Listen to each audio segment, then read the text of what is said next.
네, 이 같은 미국 정치권의 정쟁이 세계 경제를 다시 혼란에 빠뜨리고 있습니다. 뉴욕 증시와 유럽 증시가 급락했습니다. 네, 더 큰 문제는 오늘 17일까지 미국 의회가 국가 부채 한도를 상향 조정하지 않으면 미국이 사상 초유의 국가부도 사태를 맞는다는 것입니다. 뉴욕 특파원 연결해 보겠습니다. 김원배 특파원. 네, 뉴욕입니다.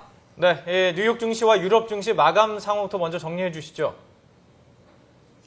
네, 오늘 뉴욕 증권거래소에서 다우지수는 128포인트 0.84% 하락했습니다.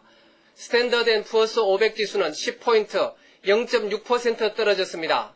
나스닥 지수도 10포인트 0.27% 하락했습니다. 미국 의회의 예산안 처리 지연으로 연방정부 기관들이 폐쇄되는 것이 점점 현실로 다가왔기 때문입니다. 시장 관계자의 말을 들어보겠습니다.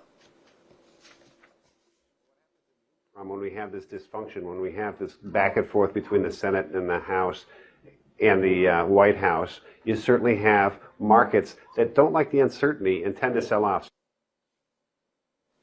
네, 유럽 증시는 이탈리아 연립정부 붕괴 우려까지 더하며 범유럽권 지수인 스톡스 유럽 600 지수가 9월 13일 이후 2주 만에 최저 수준으로 떨어졌습니다.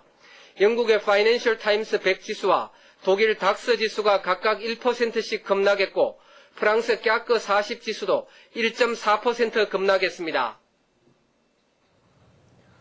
네, 그런데 더 큰 문제는 미국의 국가 부채 한도 상향 조정이라고요.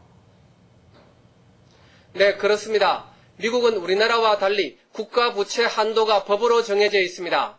미국 의회는 지난 2월 말 연방정부의 부채가 법적 상한인 16조 7천억 달러에 이르자 5월 18일까지 한도 적용을 유예하는 임시 방편 조치를 취했습니다. 그러나 미국 의회는 5월 18일 이후에도 국가 부채 한도를 상향 조정하는 데 합의하지 못해 미국 재무부는 예산 감축과 긴급자금 수혈 등으로 국가 부도를 막고 있습니다. 문제는 이런 미국 재무부의 긴급 조치도 이달 17일이면 더 이상 불가능하게 된다는 점입니다. 미국 연방정부의 현금 보유고가 사실상 이달 17일이면 바닥나기 때문입니다. 따라서 미국 의회가 이달 17일까지 국가 부채 한도를 정액시키는 법안을 통과시키지 않으면 미국은 사상 초유의 국가 부도 사태에 직면하게 됩니다.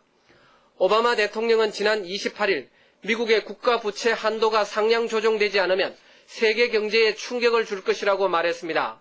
오바마 대통령의 말을 들어보겠습니다. Failure to meet this responsibility would be far more dangerous than a government shutdown. It would be an economic shutdown with impacts not just here but around the world. 네, 미국 공화당과 민주당의 정쟁이 회생기미를 보이고 있는 미국 경제는 물론 세계 경제에 다시 짙은 먹구름을 들이우고 있습니다. 지금까지 뉴욕에서 전해드렸습니다.